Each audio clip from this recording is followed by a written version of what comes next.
rock back pull. So I'm sitting up in an all fours bear position. And in this position, I'm gonna think about pressing actively through the hand that isn't working, maintaining that index finger and thumb contact. I am in that all fours position. The biggest thing here is to be cognizant that you don't drop the chest and round forward. So if you had a headlight in the front of your sternum, keep it lifted and facing the anchor point. Not so much that you kind of hyperextend through the back, but just keep yourself facing forward.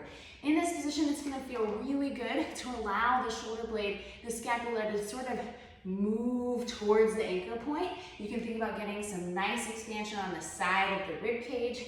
So as I kind of allow my gaze to stay forward, or at least towards the ground in front of me, and my sternal headlight facing forward, I'm gonna think about inhaling, letting the scap move, and then exhale, pull down.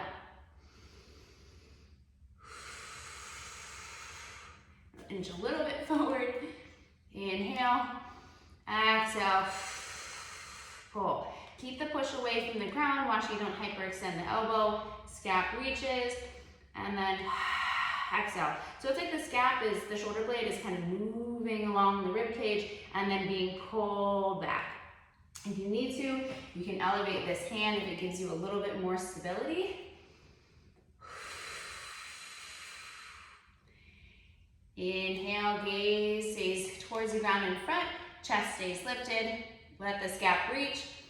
Exhale, pull. Also something to keep in mind, especially if you're working this right side, is that this left rib doesn't flare up. So then you might feel that in your low back and the abs will kind of check out. So make sure you're tuning into what those lower ribs are doing and the position there.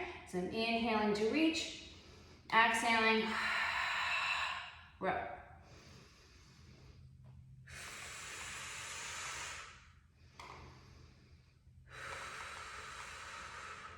So in this position, the scap is really gliding. We're getting some nice lateral expansion, pulling down, watching the rib cage position, keeping the chest facing forward and watching that you're not clenching on the butt. Seems like a lot, but once you get into the position, it will all flow nicely.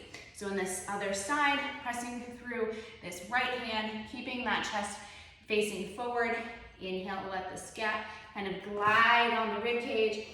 Exhale, pull. And if you find that one side feels harder than the other, it probably is. Typically, if the band is in your right side, it might be a little more challenging because the rib cage and pelvis kind of want to rotate us towards that right side. So we're fighting that with our left abdominals. And you might feel that left shoulder area working really hard. Shoulder kind of blade allows it to move with the band. Exhale.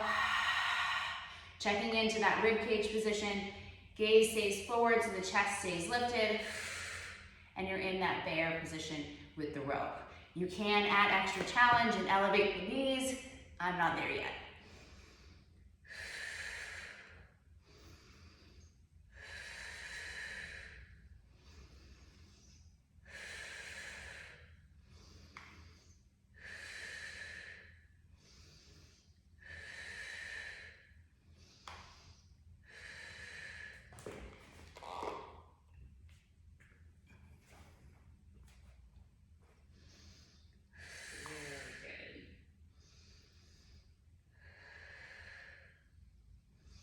You can lift both knees if you want, or you can lift one knee, which is the opposite knee. Sometimes that's kind of a nice feeling to get a hip shift there.